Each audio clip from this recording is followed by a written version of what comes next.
Tú trabajas, tu hermano disfruta, la frase que me salvó de una familia que solo sabía exigir. Me llamo Bruno, tengo 27 años, y desde que tengo uso de razón, mi vida ha sido una constante comparación con alguien a quien mis padres convirtieron en un intocable, mi hermano Ramiro. No exagero cuando digo que crecí a la sombra de su pedestal. Mientras él recibía aplausos por respirar, yo tenía que ganarme cada pequeña migaja de atención. Él era el hijo ideal, el consentido, el que, según mis padres, merecía lo mejor porque había nacido primero. Yo era el de repuesto. El que tenía que agradecer lo que quedaba. Desde niños, mis padres, Héctor y Silvia, dejaban clara la jerarquía afectiva de la casa. Ramiro, con sus aires de superioridad y su sonrisa de me lo merezco todo, tenía acceso a lo mejor, ropa nueva, juguetes caros, paseos escolares, incluso el cuarto más grande con ventana al jardín. Yo, en cambio, heredaba lo que él dejaba de usar. Una vez, cuando tenía 10 años, pedí un balón de fútbol para Navidad. Nada fuera de lo común. Ramiro, que tenía 15, pidió una bicicleta de montaña. Carísima. Mis padres se endeudaron para cumplir su deseo. Y a mí, me envolvieron un par de calcetines y una pelota de plástico que se desinfló al tercer día.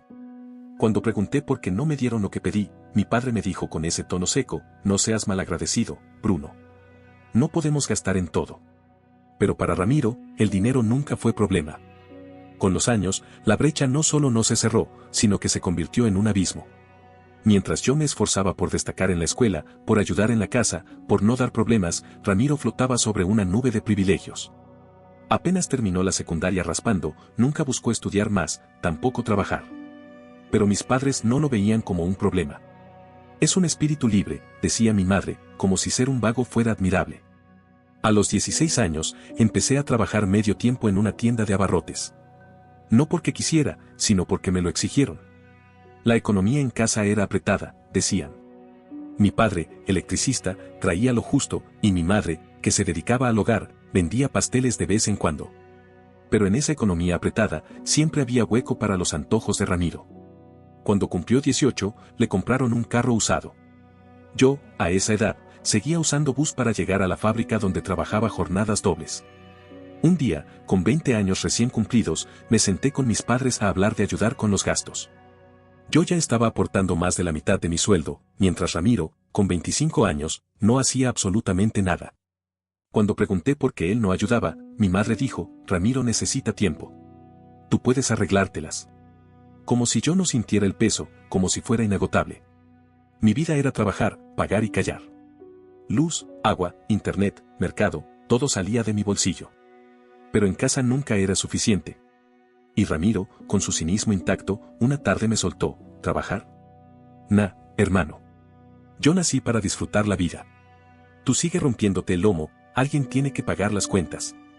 Me hervía la sangre, pero me tragaba todo. Sabía que si levantaba la voz, mis padres saltarían a defenderlo. Lo habían hecho siempre. Lo seguirían haciendo. Las cosas llegaron al colmo cuando cumplí 24.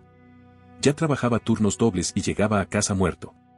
Pero en lugar de descanso, encontraba a Ramiro tirado en el sofá, con una consola nueva que, según supe después, fue comprada con el dinero que sobró de las cuentas que yo mismo pagaba. ¿Sobró de dónde? Si vivía contando cada centavo. Lo peor fue ver una factura del servicio de internet que incluía un paquete de lujo con canales deportivos. Todo para que Ramiro viera sus partidos en HD. Cuando reclamé, mi madre me dijo, no seas envidioso. ¿Tu hermano necesita distraerse? ¿De qué? ¿De no hacer nada? Y aún no habíamos llegado al punto de quiebre. Eso pasó cuando tenía 26. Mi padre me llamó a la cocina. Silvia estaba a su lado, con los brazos cruzados. Bruno, las cuentas están altas, necesitamos que pongas más dinero. En ese momento yo ya entregaba casi el 80% de mi sueldo. Apenas me alcanzaba para comprarme algo de ropa usada o salir una vez al mes. Así que pregunté, ¿para qué más? Mi padre evitó mi mirada. Decía cosas vagas, la vida está cara, todo sube. Pero algo no encajaba. Un mes después, mi sospecha se confirmó, Ramiro se fue una semana a la playa, con todo incluido. Lo supe porque el muy idiota subió fotos a sus redes. Brindando con cerveza frente al mar, mientras yo me dejaba la espalda en la fábrica. Lo confronté al volver a casa. Quería saber de dónde salió el dinero. Mi madre evitó responder. Mi padre, con ese tono altanero, me dijo, eso no es de tu incumbencia. Tú preocúpate por cumplir tu parte. Ahí exploté. Mi parte, yo pago todo en esta casa, y aún así me exigen más para que Ramiro se vaya de vacaciones. ¿Por qué no trabaja él? Mi madre bajó la mirada. Pero mi padre alzó la voz. No vas a decirnos cómo criar a nuestros hijos. Ramiro es diferente. Él no está hecho para trabajar como tú. Tú trabajas, tu hermano disfruta. Así de simple. Y si no te gusta, lárgate. Esa frase me atravesó. Como si me hubieran apagado el alma de un golpe. Miré a mi madre. Esperaba que reaccionara, que por una vez en su vida dijera algo, que me defendiera. Pero solo asintió. Y ahí lo supe. Ya no iba a seguir viviendo así. Respiré hondo. Genial. Entonces me voy. Y ustedes pagan sus cuentas, así de simple. Mi padre se quedó mudo. Silvia se llevó la mano a la boca, sorprendida. No puedes hacernos esto, Bruno. Te criamos, te dimos todo, dijo mi madre, entre lágrimas. Reí. No podía evitarlo. ¿Todo? Me dieron sobras, silencio, y un hermano tirano. Subí a mi cuarto, agarré una mochila, metí algo de ropa, mis documentos, y me fui. Sin despedirme. Esa noche dormí en un hotel barato. Por primera vez en mi vida, dormí tranquilo. Pensé que ese sería el final, pero no. La historia no terminó cuando cerré la puerta de esa casa. Mis padres no estaban dispuestos a soltarme así de fácil, y mucho menos después de haber sido su salvavidas financiero durante tanto tiempo. Los primeros días en el pequeño departamento que renté fueron una mezcla de alivio y miedo. Alivio porque ya no tenía que mirar la cara de Ramiro cada vez que llegaba cansado del trabajo, ni escuchar sus risas burlonas mientras yo apenas podía con el dolor de espalda. Miedo porque no sabía si iba a poder con todo solo, si ese salto era demasiado grande para mí. Pero cada noche que me acostaba sin gritos, sin exigencias, sin culpas, me convencía de que había hecho lo correcto. La primera llamada llegó 3 días después. Silvia, mi madre, con esa voz temblorosa que usaba cada vez que quería hacerme sentir culpable. Bruno, ¿cómo pudiste hacernos esto?, dijo. Como si yo hubiera cometido una traición imperdonable. Somos tu familia, te dimos todo y así nos pagas. Apreté el teléfono con fuerza. Tenía tantas cosas que decirle. Que todo lo que me dieron fueron sobras, que nunca me hicieron sentir valorado, que viví bajo el peso de sus preferencias y su hipocresía. Pero no dije nada de eso. Solo respondí, estoy ocupado, mamá. Adiós. Y colgué. Pensé que con eso entenderían, que se rendirían. Me equivoqué. Una semana después, el que llamó fue Héctor, mi padre. Su voz, como siempre, era firme, casi autoritaria, pero había algo distinto, una especie de urgencia, de desesperación mal disimulada. Bruno, esto no es un juego. Las cuentas no salen. Tú sabes que dependemos de ti. Dependían de mí. No lo negaba. Pero no era mi obligación. Nunca debió serlo. Me hablaba de arreglar las cosas, de que todo podía mejorar si regresaba. Me reí, incrédulo. ¿Arreglar qué? ¿Que yo siga pagando todo mientras Ramiro no mueve un dedo? No, papá. Tú mismo me dijiste que si no me gustaba, me largara. Ya lo hice. Arréglenselas solos. Colgó sin decir nada más. Pero las llamadas no pararon. Todos los días, a distintas horas, mi celular vibraba. Silvia, Héctor, a veces números desconocidos. Empecé a ignorarlos. Pero una vez, contesté por curiosidad. Mi madre. Otra vez con el tono de víctima. Tu hermano está deprimido, Bruno. No come, no duerme. Está muy mal desde que te fuiste, ¿no te da pena dejarlo así? ¿Pena? ¿Después de todo lo que me hizo? Me dieron ganas de gritar, pero me contuve. Solo dije, la última vez que lo vi, estaba con una cerveza en la mano y una sonrisa de oreja a oreja. Si está mal, no es por mí. Es por ustedes. Ella cambió de táctica. Eres un desagradecido. Nosotros te dimos un techo, comida, ropa. La rabia me subió como un golpe seco en el estómago. ¿Ropa? ¿Te refieres a la usada de Ramiro, al colchón roto que me dejaron? No me hagas reír, mamá. Y colgué otra vez. Más fuerte esta vez. Más decidido. Mi padre, en cambio, usaba otra estrategia. Apelaba al deber, al sacrificio. Tú eres el hombre de la casa ahora, me dijo una vez. Ramiro no está listo para trabajar. Pero tú eres fuerte. Puedes con esto. Podía, claro. Podía con todo, ¿no? Con el peso, con la culpa, con el cansancio, con la injusticia. ¿Y Ramiro? ¿Qué? ¿Un niño eterno? ¿Un monumento que había que venerar y proteger del mundo real? No, papá, le dije con voz firme. Si quieren dinero, que lo consiga Ramiro. Tiene 32 años, no es un niño. Y su respuesta fue un grito. Un rugido casi desesperado. No te metas con tu hermano, tú no entiendes nada. Colgué. Y esa fue la última vez que contesté sus llamadas. Creí que con eso se acabaría. Pero no. Silvia apareció un día en la fábrica donde trabajaba. No tengo idea de cómo supo dónde era, pero ahí estaba, en la entrada, con los ojos rojos y el cabello hecho un desastre. Me miró con una mezcla de súplica y derrota. Bruno, por favor. Nos van a echar si no pagamos el alquiler. Tu padre está buscando otro trabajo, pero no alcanza. Tú eres nuestra única esperanza. Me costó mirarla a los ojos. Por un momento, sentí lástima. Pero luego recordé todos esos años. Todas esas veces que me exigieron mientras consentían a Ramiro. Todas las veces que me hicieron sentir que valía menos. Mamá, no voy a volver. Pídele a Ramiro que trabaje. Es el mayor, ¿no? Que se haga responsable. Negó con la cabeza, como si la idea fuera absurda. Ramiro no puede, tú sabes que él es especial. ¿Especial? No. Solo era un vago con coronita de oro puesta por ellos. Me di la vuelta y volví a mi trabajo. Cuando miré por la ventana, la vi alejarse, llorando. No fue fácil. Pero tampoco me dolió tanto como pensé.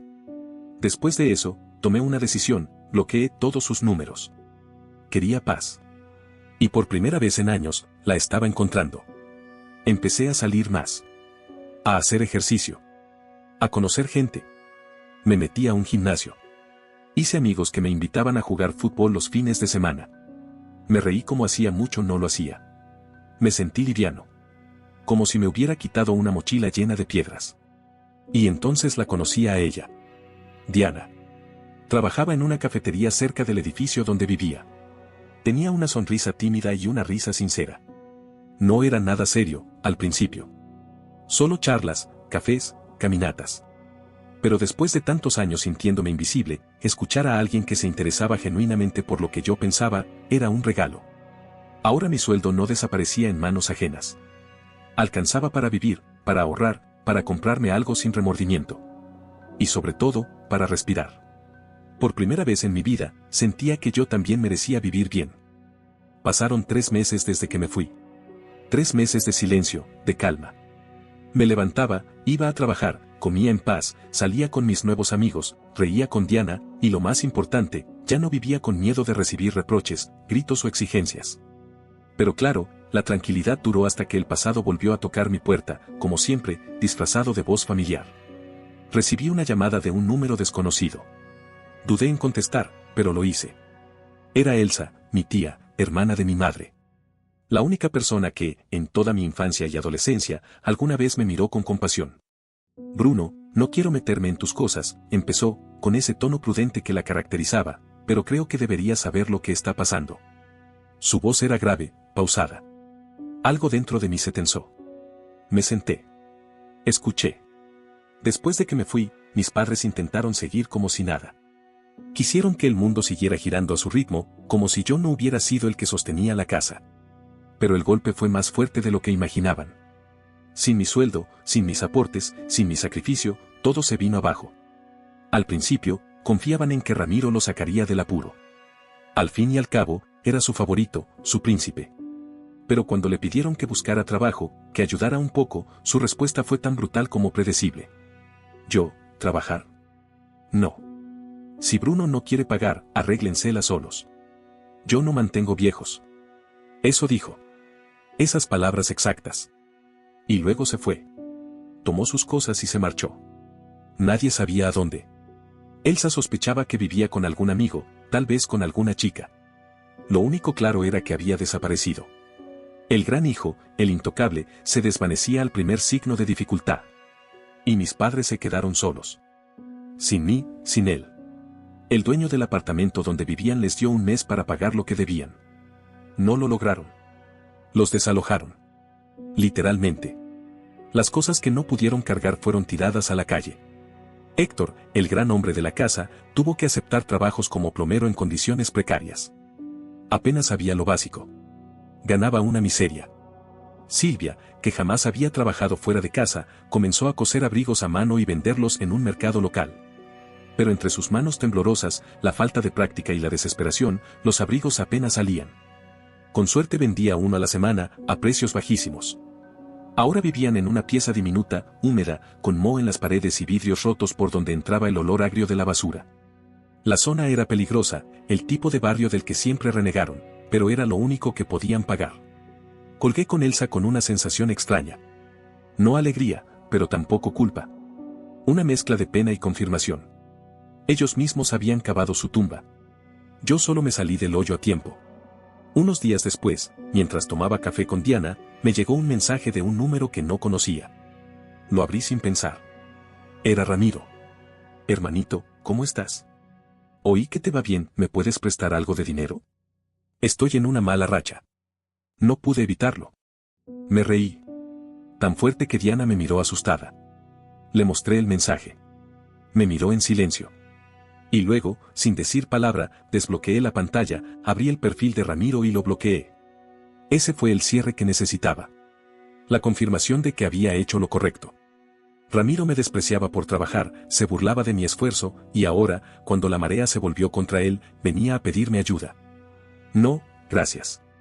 Él eligió su camino. Mis padres eligieron el suyo. Yo solo elegí salvarme. Y no me arrepiento. A veces, Diana me pregunta si no siento culpa. Son tus padres, Bruno. Después de todo. La miro. Trato de explicarle. No es fácil. Nadie que no haya vivido lo que yo viví puede entenderlo del todo. Pero le digo la verdad, no me arrepiento. Ellos eligieron a Ramiro. Yo solo elegí salvarme. Ella asiente con suavidad, aunque sé que una parte de ella aún intenta comprenderlo. Está bien. No necesito que todos entiendan. Me basta con saber que ya no cargo con una culpa que nunca fue mía. Ahora, cuando llego a casa después del trabajo, abro la nevera y encuentro mi comida. Me ducho sin pensar si me van a gritar por el gasto de agua. Me pongo la ropa que yo mismo compré, no la que alguien usó antes. Y a veces, simplemente me siento en silencio, viendo la ciudad por la ventana. Y sonrío. No porque todo sea perfecto, sino porque, por fin, la vida es mía. Ha pasado un año desde que cerré la puerta de esa casa y dije, entonces me voy, y ustedes pagan sus cuentas, así de simple. Un año desde que solté el peso de una vida impuesta. Un año desde que me liberé. Hoy, camino por la playa junto a Diana, con el sol bajando despacio en el horizonte, y siento algo que no conocía, calma. No una felicidad exagerada, ni un júbilo desbordante, sino algo más sutil, más profundo. Paz. Mis padres y Ramiro ya no forman parte de mi vida. A veces me sorprende lo poco que pienso en ellos ahora. Cuando lo hago, no siento rencor. Siento distancia. Como si todo lo que pasó me hubiera sucedido a otra persona. La última vez que supe de Ramiro fue aquel mensaje patético pidiendo dinero. Bloqueé su número sin pensarlo 2 veces. Desde entonces, nada. Silencio. Y me alegra. Porque por fin, el ruido constante de la culpa, del deber, del tienes que desapareció. Mis padres, bueno, según Elsa, siguen sobreviviendo en ese cuartito. Héctor con su trabajo precario, Silvia con sus abrigos que casi nadie compra. No me alegro de su desgracia. Pero tampoco voy a cargar con ella. No después de haberme usado durante tantos años. Ellos construyeron ese desastre, ladrillo a ladrillo, con cada vez que defendieron a Ramiro, con cada vez que me hicieron sentir que valía menos. Yo solo me quité de en medio antes de que me arrastraran con ellos. Con Diana, las cosas han ido creciendo sin prisas. No tenemos grandes planes aún, pero compartimos los días, los silencios, las risas. Ella es tranquila, directa, sin dobleces. Y cuando me ve, siento que me ve de verdad. No como alguien útil, no como alguien al que se le exige, sino como alguien que simplemente es. Trabajo duro, sí. Pero ahora cada peso que gano tiene sentido. No se evapora en manos ajenas. Me alcanza para vivir, para invitarla a cenar, para comprar un libro o una camiseta nueva sin remordimientos. Y sobre todo, para construir algo mío. Juego fútbol los fines de semana con los muchachos del gimnasio. He formado una rutina sencilla, pero estable. Me levanto, entreno, trabajo, vuelvo a casa. A veces salgo. A veces solo escucho música y miro la ciudad desde mi ventana. Y en todo ese tiempo, nunca más me he sentido obligado a callar lo que pienso o a aguantar lo que no merezco. Una noche, Diana me preguntó si alguna vez había sentido que valía poco. Le conté un recuerdo que nunca había compartido con nadie. Cuando tenía 12 años, un profesor me felicitó por una exposición que hice. Me esforcé días preparando ese tema. Al llegar a casa, ilusionado, les conté a mis padres. Ramiro interrumpió para decir que lo habían elegido delegado de su salón y la atención se fue hacia él. Ni una palabra para mí. Ni una sonrisa. Esa noche cené en silencio.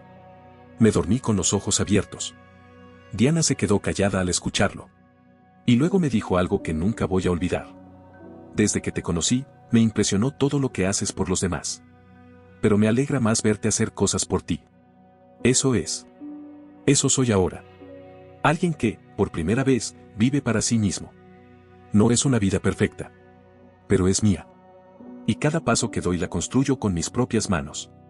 Cada decisión que tomo es un ladrillo más de esta libertad. A veces pienso en lo que habría pasado si me hubiera quedado. Si hubiera seguido obedeciendo. Si hubiera permitido que me convirtieran en una sombra útil, en una billetera con patas, en el hermano invisible. No sé en qué estado estaría hoy. Pero no sería este. No sería yo. Ahora sé que la libertad no llega gritando. Llega en silencio, cuando dejas de pedir permiso para existir. Y yo ya no pido permiso. Vivo. Mis padres y Ramiro pensaron que podían usarme para siempre. Que yo iba a aguantar porque sí, porque era el fuerte, el responsable, el hombre de la casa. Pero se equivocaron. No me fui por rencor. Me fui por dignidad.